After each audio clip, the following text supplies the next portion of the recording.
classification of data type. So first, before going to see all the other topics, you need to know what is data type. ஒரு variable declare பண்ணனும்னா with the help of data type only we can able to declare the variable. This you have to remember in your mind. இப்போ variable உன்னோட ப்ரோக்ராம்ல use பண்ண போறீனா அந்த வேரியபிளுக்கு நீ ஒரு data type வச்சு தான் declare பண்ணனும். ஸோ இந்த இதெல்லாமே compilation process பண்ணும்போது செக் பண்ணும். ஓகேவாமா? There are 4 categories of data type.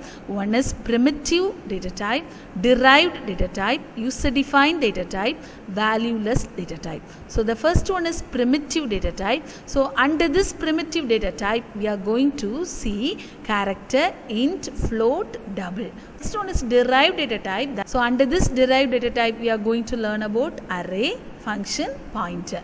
Okay, user defined data type we are going to learn about structure, union, enumeration. Okay, structure, union, enumeration.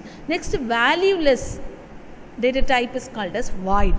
So adu vandu void na it does not return any value. That is the meaning. Void oda meaning enna it does not return any value. Appo 4 types of data types irukku. Ipo nama first padikka poradhu basic data type. So the basic data types are char, int, float, double, void. Okay. Char is called as character, int is called as integer, float is called as floating point value, double is called as double only, void means it does not return any value. If you want to print or write character A, B, C, இப்படி எல்லாம் நீ இது பண்ணனும்னா you have to use char keyword. Char data type. Next, integer na whole numbers 10, 20, 30, 40 இப்படிப்பட்ட numbers use பண்ணனும்னா you have to use what? Int data type. Next, floating point 10.5, 13.5 இப்படின்னு சொல்லி floating point value decimal values use பண்ணனும்னா you have to use floating point value. பெரிய decimal pointக்கு அப்புறமா நிறைய values வந்து accept பண்ணனும்னா you have to use double. Void does not return any value. So if it is 16-bit computer அதுக்கு வந்து data type வந்து அதனோட size வந்து vary ஆகுது. 32-bit computerனா அதனோட data type வந்து vary ஆகுது. Okay, that you have to remember in your mind. First பாரு data type, size, range. Data type என்னலாமா உனக்கு தெரியும் character, integer, float, double, void. Character ஓட size என்னது 8. Character ஓட size என்னமா 8 bits. உனக்கு தெரியும் 1 byte is equal to எத்தனைமா 8 bits. அப்போ character ஓட size என்னது 1 byte. 8 bits. 1 byte or 8 bits. அடுத்து integer பாரு. So integer ஓட byte என்னமா 4 bytes.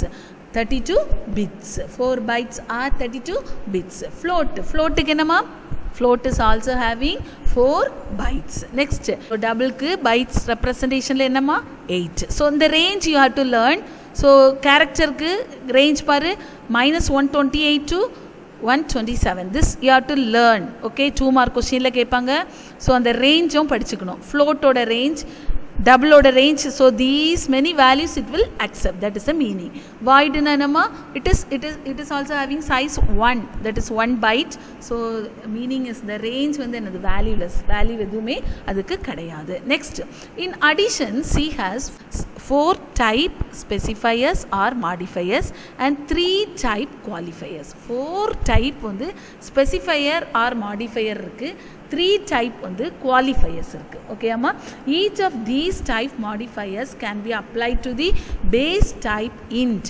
இந்த எல்லா modifier ஓட base type என்னது integer. The modifier னு எதெல்லாம் சொல்லுவோம்னா signed and unsigned. Modifier எதெல்லாமா signed and unsigned can also be applied to the base type character. In addition, long can be applied to double.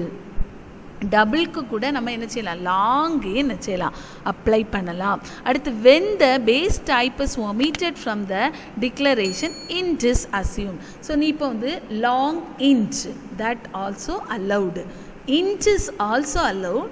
Long int, if it comes like long int, then it is called as specifier, modifier use பண்ணிருக்கான்னு அர்த்தம். So next one is the specifier and qualifier for the data types can be broadly classified into 3 types. Okay, amma? One is size specifier, sign specifier, type specifier. Size specifierல என்னெல்லாம் இருக்குமா? short and long. Sign specifierல signed and unsigned. Size na short and long. And type qualifier na constant, volatile, restrict.